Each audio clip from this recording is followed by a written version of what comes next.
चलो स्टार्ट करते हैं। रिवेट होल क्या था, डी डैश बराबर होता है डी प्लस 1.5 और 25 से कम के लिए ज़्यादा के लिए 2 ऐड करते हैं, ठीक है। 25 से कम के लिए 1.5 ऐड करते, 2 से लिए ज़्यादा करते हैं, ठीक है। यूनिट फॉर्मूला का 6.05 रूट अंडर टी यूज़ करते हैं, ठीक है। यूनिट फॉर्मूला क्या होता है, रूट अंडर टी यूज़ करते हैं, ठीक है। अब ये देखो डबल कवर डबल, इसमें याद रखो कि इसमें देखो double cover double but joint में इसेंट्रिसिटी नहीं होती, ठीक है। डबल कवर डबल ज्वाइंट में इसेंट्रिसिटी नहीं होती, ठीक है। नॉमिनल का होता है साफ्ट सांट के लिए यूज़ करते हैं, नॉमिनल सांट के लिए यूज़ करते हैं, ग्रॉस होल के लिए यूज़ करते हैं, नेट रूट ऑफ थ्रेड के लिए होता है, गॉज परपेंडिकुलर होता है, पिच पैरेलल होता है। फिर सुनो, नॉमिनल साइन के लिए यूज करते हैं, ग्रॉस होल के लिए होता है, नेट होता है रूट ऑफ थ्रेड के लिए होता है, गॉज होता है परपेंडिकुलर होता है, पिच जो होता है पैरेलल होता है, ठीक है। प्रूफ स्ट्रेस क्या होता है, प्रूफ स्ट्रेस होता है इनिशियल टेंशन को हम प्रूफ स्ट्रेस बोलते हैं, ठीक है। हो गया। फेलर क्या है, फेलर क्या है, टीयरिंग क्या है, P minus D dash T into F T, ठीक है। P minus D dash T into F T, ठीक है। बियरिंग का F D into D T, फिर सुनो टीयरिंग मतलब P minus D T into F T होता है, और बियरिंग क्या होता है F D dash by T होता है, ठीक है। अब परमिसेबल देख लो, पावर के लिए होता है 100 मेगापिक्सल यूज करते हैं, ठीक है। पावर के लिए अब मिनिमम पिच का देखो, पिच मिनिमम होता है 2.5 डी नॉर्मल होता है, 2.5 डी नॉर्मल, मैक्सिमम होता है 16 टी, 12 सी या फिर 200। फिर सुनो, मिनिमम क्या होता है 2.5 डी नॉर्मल होता है, मैक्सिमम 16 टी होता है, 12 सी होता है, 200 होता है, ठीक है। और एक बार टेकिंग के लिए होता है 32 टी या फिर 300, 32 टी 300 होता है, ठीक है। परमिसेबल स्ट्रेस देखिए, परमिसेबल स्ट्रेस कितना होता है 0.6 वाई एफ वाई एक्सीएल के लिए, बेंडिंग के लिए 0.66 एफ वाई, बेरी के लिए 0.77 एफ वाई और सीआर के लिए 0.4 एफ वाई। फिर सुनो, एक्सीएल के लिए 0.6 एफ वन, बेंडिंग के लिए 0.66 एफ वाई, बेरिंग के लिए 0.75 एफ वाई और सीयरिंग के लिए 0.4 एफ वाई, समझ में आ गया। एक्सीएल के लिए 0.6 एफ वाई, बेरिंग के लिए 0.66, बेरिंग के लिए 0.75 और उसके लिए, ठीक है। मैक्सिमम डिफ्लेक्शन देखिए, डिफ्लेक्शन ये याद नहीं है, क्रैकिंग के लिए 360, क्रैकिंग के लिए 360, नॉट क्रैकिंग के लिए 300, फिर क्रैकिंग के लिए 360 और अब देखो इसमें देखो ये कुछ काम का है नहीं, ये भी काम का नहीं है, ये 60 डिग्री के लिए होता है 0.7 इतना, 90 डिग्री के लिए 0.65 इतना। अब देखो डिपेंडिंग अपॉन इसमें ये बोल सकते हैं ये। अच्छा, अर्थक्वेक लोड के लिए कहाँ गया, अर्थक्वेक लोड ये आगे कुछ नहीं, हाँ अर्थक्वेक लोड देख लियो। विंड प्लस अर्थक्वेक हो तो रिवेट के केस में तो 33.33% डिग्री करेंगे, वेल्ड के लिए 25%, 33.33 उसके लिए और वेल्ड के लिए 25%, ठीक है। अब ये हो गया। सीएफ फेलर मतलब होता है, सीएफ फेलर मतलब proper edge distance, CF failure मतलब क्या था, प्रॉपर एज डिस्टेंस के लिए यूज करते हैं, ठीक है। Proper edge distance, size of weld मतलब होता है कि मिनिमम मतलब 11 टू 20 mm के लिए 5 mm, 0 से 10 के लिए 3 mm, फिर 11 से 20 mm के लिए 11 से 22 के लिए 5 mm और उसके लिए 0 से 10 के लिए 3 mm होता है, ठीक है। स्लॉट वेल्ड क्या होता है तुमको, स्लॉट वेल्ड क्या होता है, मेटल के केस में 2T होता है, मेटल वाले केस में देखो मेटल है ना, मेटल केस में हो जाएगा 2T हो जाएगा और होल्ड वाले केस में 3D हो जाएगा, फिर 3T या फिर 25, ठीक है। साइड फ्लेट क्या होता है, be greater than 16 T, side flat होता है बी ग्रेटर देन 16 टी के लिए होता है, ठीक है। अब वेल्ड कनेक्शन सीएर मतलब 110 मेगापिक्सल, टेंशन या फिर कंप्रेशन के लिए 150 में, ठीक है। सीएर मतलब 110 मेगापिक्सल, टेंशन या फिर कंप्रेशन के लिए 150 में, ठीक है। पीए प्लस टीपीई है, ये कहता है root under N F Y, PA plus 3PS के लिए root under N F Y होता है। टेंशन मेंबर मतलब क्या होता है, टेंशन में डब्ल्यू प्लस अर्थक्वेक के लिए होता है 350, डब्ल्यू प्लस अर्थक्वेक के लिए होता है 350, अदर के लिए 180, टाई के लिए 350, फिर डब्ल्यू प्लस अर्थक्वेक के लिए होता है 350, अदर के लिए 180 और टाई के लिए 350, ठीक है। सिंगल ए इसमें ये हो गया तुमको, सिंगल ए के लिए होता है 3 है, बैक टू बैक के लिए 5 होता है, ठीक है। सिंगल ए के लिए 3 होता है, बैक टू बैक के लिए 5 होता है, ठीक है। अब इसमें देखो ये इंपॉर्टेंट है, इसमें ये इंपॉर्टेंट है, ये देखो बी अपॉन टी एफ क्या होता है, बी अपॉन टी एफ 16 से ज़्यादा होता है, डी अपॉन टी डब्ल्यू होता है 50 से ज़्यादा, ठीक है। बी अपॉन टी एफ के लिए होता है 16 T, B upon T F के लिए 16 D W plus T F के लिए 50 एम, ठीक है। सिलेंडर रेशियो मतलब क्या होता है, कंप्रेशन डेड लोड के लिए 180, कंप्रेशन विंड प्लस अर्थक्वेक के लिए 250, कंप्रेशन डेड लोड के लिए 180, कंप्रेशन विंड प्लस अर्थक्वेक के लिए 250 होता है, टेंशन के लिए 350 होता है जो कि पीछे भी था, टेंशन वाट के लिए 350, ठीक है। बैटन मतलब क्या है, बैटन मतलब क्या होता है कि तुम 10% इंक्रीज, बैटन मतलब क्या 10% इंक्रीज, ठीक है। बैटन मतलब 10% इंक्रीज, ठीक है। टेकिंग रिवेट क्या होता है तुमको, टेकिंग रिवेट ये देखो, नॉट सब्जेक्ट टू लोड, इसको सब्जेक्ट इस पर लोड नहीं लगता, मिनिमम डायमेंशन कितना है 20 mm या फिर 20 mm होता है, 10 से 16 के लिए 20, अच्छा ये 16 से आता है, ठीक है 22, तो 10 से 16 के लिए 20 होता है, 10 से 16 के लिए 20 होता है और बाकी उसके लिए होता है, ठीक है। अभी देखो कंप्रेशन नंबर ये कुछ खास है नहीं, कंप्रेशन नंबर ये देखो लोकल बकलिंग का होता है, एल अपॉन आर कहता है 50 एम से ज़्यादा होना चाहिए, ये देखो कहाँ है, ये रहा, हाँ एल अपॉन आर 50 से ज़्यादा होना चाहिए, 0.7 लिमिट से ज़्यादा होना चाहिए, ठीक है।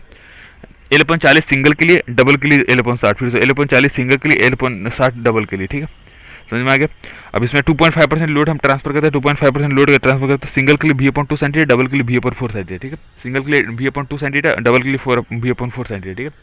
स्लैब बेस में क्या होता है तुमको, ये सब कुछ काम का है नहीं, ये सब कुछ काम का नहीं है, ठीक है। स्लैब बेस का होता है 3W अपॉन सिग्मा CBC और A square minus B square by 4। फिर सुनो 3W बाई सिग्मा CBC तो A square minus B square by 4 होता है, ठीक है।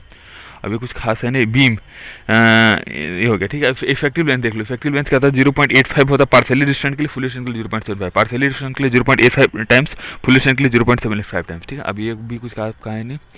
सीधा जी गैंट्री गर्डर पर। गैंट्री गर्डर में इतना याद रखो, ये चेक पोस्ट ये रूल सब हो चुका है, ठीक है। गैंट्री गर्डर के लिए क्या होता है कि अनसिमेट्रिकल बेंडिंग और due to lateral thrust. Unsymmetrical bending या फिर ड्यू टू लेटरल थ्रस्ट के लिए होता है डिफ्लेक्शन मीन कितना मैनुअली के लिए 11.500। फिर सो अनसिमेट्रिकल बेंडिंग और लेटरल थ्रस्ट के लिए तो डिफ्लेक्शन मैनुअली कितना 11.500 होता है, ठीक है। अब वेब स्टिफनर, वेब स्टिफनर में बस ये याद रखो 85 200 250, 85 200 250, ठीक है। 85 200 250, ठीक है। 85 मतलब स्टिफनर की जरूरत नहीं है, 200 मतलब वर्टिकल स्टिफनर के लिए, 250 मतलब उसके लिए, ठीक है। 50 दो यूज़ करें, ठीक है। नो स्टिफनर वर्टिकल से वर्टिकल और एक हॉरिजॉन्टल यूज़ करेंगे, ठीक है। 85 200 250 याद रखें, ठीक है। अब लोड बेरिंग स्टिफनर, ये देखो लोड बेरिंग स्टिफनर कहाँ गया तुम्हारा, ये रहा। वेब स्टिफनर से कुछ काम का नहीं। लोड बेरिंग स्टिफनर ये रहा। लोड बेरिंग स्टिफनर कब होता है जब पॉइंट ऑफ कॉन्सेंट्रेटेड लोड के लिए और सपोर्ट के लिए, ठीक है। पॉइंट ऑफ कॉन्सेंट्रेटेड लोड के लिए और सपोर्ट के लिए, पॉइंट ऑफ कॉन्सेंट्रेटेड लोड और सपोर्ट के लिए, ठीक है। अब बाकी इसमें इंडस्ट्रियल रूफ, इंडस्ट्रियल रूफ मतलब क्या होता है तुमको, पुरलिन, पुरलिन मतलब क्या होता है हॉरिजॉन्टल मेंबर होता है और इसमें परपेंडिकुलर के लिए 11.45, पैरेलल के लिए 11.60। फिर सुनो परलिन, ये क्या हॉरिजॉन्टल मेंबर के लिए, हॉरिजॉन्टल मेंबर के लिए यूज करते हैं, परपेंडिकुलर के लिए 11.45, पैरेलल होता है 11.60, ठीक है। अभी देखो लोड फैक्टर, ये प्लास्टिक एनालिसिस मतलब इलास्टिक सीजी होता है, प्लास्टिक के लिए न्यूट्रल यूज़ करते हैं। इलास्टिक के लिए सीजी यूज़ करते हैं, न्यूट्रल के लिए क्या यूज़ करते हैं, प्लास्टिक यूज़ करते हैं। इसमें देखो हाँ, इलास्टिक के लिए सीजी यूज़ करते हैं, न्यूट्रल के लिए एन यूज़ करते हैं, ठीक है। अब इसमें कुछ खास है नहीं। अब सेफ फैक्टर पे यहाँ ध्यान दो, सेफ फैक्टर पीई पे लास्ट फोकस में जेड पी अपॉन जेडी होता है, ठीक है। लोड फैक्टर का factor of safety into safe factor. फिर सेफ पे फोकस का मतलब Z P upon JD, load factor तो एफ फैक्टर बड़ी होता है, ठीक है। अब रेक्टेंगल, रेक्टेंगल के लिए 1.5 और सर्कुलर के लिए 1.7, डायमीटर के लिए 2.0। फिर रेक्टेंगल के लिए 1.5, सर्कुलर के 1.7, डायमीटर के लिए 1.0, ठीक है। अब इसमें कुछ खास है नहीं। अब ये देखो प्लास्टिक हिंज, प्लास्टिक हिंज को होता है एल 1 माइनस अल्फा होता है, यूडीएल ब्रैकेट में 1 माइनस 1 अल्फा। फिर से एल 1 माइनस अल्फा होता है ब्रैकेट में 1 माइनस अल्फा, ठीक है। अब कुछ खास है नहीं। कॉलेप्स लोड, कॉलेप्स लोड में बस ये देखो 3 पॉइंट याद रखने आपको, यूडीएल बराबर ट्वाइस पॉइंट लोड। सुनो स्टैंडर्ड 4 MP बाई एल होता है, स्टैंडर्ड 4 MP बाई एल होता है, जो फर्स्ट वाला है वो, ठीक है। हिंज रिमूवल करेंगे तो 2 का इंक्रीज करेंगे। यूडीएल मतलब यूडीएल में ट्वाइस ऑफ पॉइंट लोड, ठीक है। UDL twice of point load होगा, स्टैंडर्ड 4 MP बाई एल होता है और हिंज रिमूवल के लिए 2 इंक्रीज करेंगे, ठीक है। तो 4 ये हो गया, 4 6 और एक 8 होगा, ये हो गया, ठीक है। उसका डबल हो गया, ठीक है इसमें, ठीक है। ये कुछ खास है नहीं और इसके अलावा, ठीक है। अभी देखो अपर बाउंड मतलब क्या होता है पीयू बड़ा होना चाहिए और लोअर बाउंड मतलब क्या है ये, ठीक है। अपर बाउंड में क्या होता है इक्विलिब्रियम मैकेनिज्म यूज करते हैं और लोअर में क्या होता है इक्विलिब्रियम और यील्ड यूज करते हैं। सुनो अपर में इक्विलिब्रियम और मैकेनिज्म यूज करते हैं, लोअर में क्या होता है इक्विलिब्रियम और यील्ड यूज करते हैं, बस ये दो याद रखना है। चलो स्टार्ट करते हैं स्ट्रक्चर। स्ट्रक्चर में क्या है ट्रस, ट्रस के लिए हम क्या यूज़ करते हैं, ट्रस के लिए यूज़ करते हैं M+R-2J, M+R-2J ट्रस के लिए यूज़ करते हैं, ठीक है। फ्रेम के लिए क्या यूज़ करते हैं 3M+R-3J। सुनो M+R-2J उसके लिए यूज़ करते हैं, 3M+R-3J फ्रेम के लिए यूज़ करते हैं। और कैनिविटी के लिए क्या यूज़ करते हैं, कैनिविटी के लिए देख लो, कैनिविटी के लिए होता है 3J-R-R, 3J-R-M यूज़ करते हैं, ठीक है। ये हो गया, ठीक है। पॉजिटिव, अब इसमें याद हो इन्फ्लुएंस पॉजिटिव का होता है राइट हैंड सपोर्ट के लिए पॉजिटिव यूज़ करते हैं, यूडीएल के लिए इक्वली डिस्ट्रीब्यूटेड, ठीक है। राइट हैंड सपोर्ट के लिए पॉजिटिव यूज़ करते हैं, इक्वली डिस्ट्रीब्यूटेड के लिए यूडीएल यूज़ करते हैं, ठीक है। ये हो गया, ठीक है। अब आर्चेज, आर्चेज में क्या है तुमको, आर्चेज, आर्चेज में क्या हो गया एच इक्वल टू 8L²/8ES, ठीक है। आर्चेज में इससे कुछ खास है नहीं। अब आर्चेज में सीधे आ जाओ, आर्चेज में बस ये रिएक्शन WL²/8H यूज़ करते हैं और एच की फार्मूला क्या होता है, एच होता है WL upon root under H1 plus root under H2 का होल स्क्वायर, ठीक है। अब टेम्परेचर फैक्ट, टेम्परेचर फैक्ट देखो, टेम्परेचर फैक्ट ये होता है L² plus 4L² plus upon 4H alpha T होता है, ठीक है। L² plus 4H² plus 4H होता है, ठीक है। अब H एक और होता है, ये देखो ये इंपॉर्टेंट है, ये क्या है W/π sin² 2 alpha, sin² alpha ये यूज़ होता है 2 हिंज के लिए यूज़ करता है, ठीक है। पाई अपॉन ये हो गया, ठीक है। अब डिस्प्लेसमेंट अगला, ये कुछ खास है नहीं, ये सब टेम्परेचर फैक्ट कर चुके हैं डिस्कस। अभी देखो मेथड ऑफ स्ट्रक्चरल डिस्प्लेसमेंट, ठीक है। अब डिस्प्लेसमेंट के लिए क्या यूज़ करते हैं, ये देखो स्लोप डिफ्लेक्शन, मोमेंट एरिया और मिनिमम पोटेंशियल एनर्जी मतलब SPM, ठीक है। स्लोप डिफ्लेक्शन, मोमेंट एरिया और मिनिमम पोटेंशियल एनर्जी, ठीक है। अब ये देखो फोर्स में क्या होता है अननोन फोर्स होता है, कॉम्पिटिटिव इक्वेशन यूज़ करता है, ठीक है। कॉम्पिटिटिव डिस्प्लेसमेंट की तरह होता है, ठीक है। फिर फोर्स मेथड में हम अननोन फोर्स रखते हैं, कॉम्पिटिटिव इक्वेशन का यूज़ करते हैं, ठीक है। अब U इक्वल टू होता है P²dx/2EI होता है, P²dx/2EI होता है, ठीक है। कास्टिक लानो, कास्टिक लानो ये देखो इंपॉर्टेंट है। कास्टिक लानो में पहली चीज़ याद है कि हमारे काम का होता है थीटा और डेल्टा होता है, ठीक है। जो कि कंजुगेट भी मेथड में क्या होता है थीटा और डेल्टा होता है, ठीक है। सेकंड में क्या होता है, सेकंड वाला हमारे काम का था और हमें क्या निकालना था थीटा और डेल्टा, तो थीटा और डेल्टा सेकंड से आता है, ठीक है। इतना याद रखें, ठीक है। बेटी थ्योरम से तो पता है, बेटी सब याद है, ठीक है। अब ये देखते हो P²/2H plus LV/3EI, P²/2H upon LV/3EI ये क्या होता है, तो स्टैंडर्ड के साथ डिफ्लेक्शन होता है।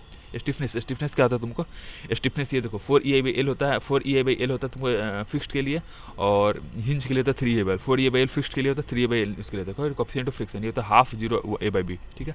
Half zero A by B, ठीक है, ये होता है, ठीक है। Fixed yield moment, fixed yield moment मतलब क्या था कि W A B square upon L square, W A B square upon L square plus P A square भी है, W A B square upon L square ये हो गया, UDL में डब्ल्यू एल स्क्वायर बाई 12 हो गया। अब ए बी की जगह पे क्या हम यूज़ करते हैं 3a minus L, A B की जगह हम क्या यूज़ करते हैं 3a माइनस एल, ठीक है। इधर ए बी की जगह 3b माइनस, और साइन दोनों का पॉजिटिव है, याद रखना है, ये दोनों चीज़ याद रखना। इसमें याद रखना मोमेंट वाले में तो दोनों का साइन पॉजिटिव है, ठीक है, कोई एक निगेटिव में दो पॉजिटिव है, इतना याद रखना, ठीक है। अब स्लोप डिफरेंस में, स्लोप डिफरेंस का फॉर्मूला देख लो, ये एम बी है 2e बाई एल 2 थीटा ए, मतलब बी की बात हो तो बी वाला ट्वाइस होगा, ठीक है, और ए होगा -3 डेल्टा बार, ठीक है। और ये पॉजिटिव होगा, पॉजिटिव क्यों, क्लॉकवाइज रोटेशन तो पॉजिटिव होगा, ठीक है, इतना याद रखना, ठीक है। अब इसमें कुछ खास है नहीं, ये भी कुछ खास है नहीं, ट्रेस नंबर में कुछ खास है नहीं, ये याद रखना, ठीक है। अच्छा, ठीक है। अब सिग्मा पी के एल डिफ्लेक्शन को पी के एल अपॉन ए अपॉन के square L upon A, delta is P के एल अपॉन ए या फिर के स्क्वायर एल बाई ए, ठीक है।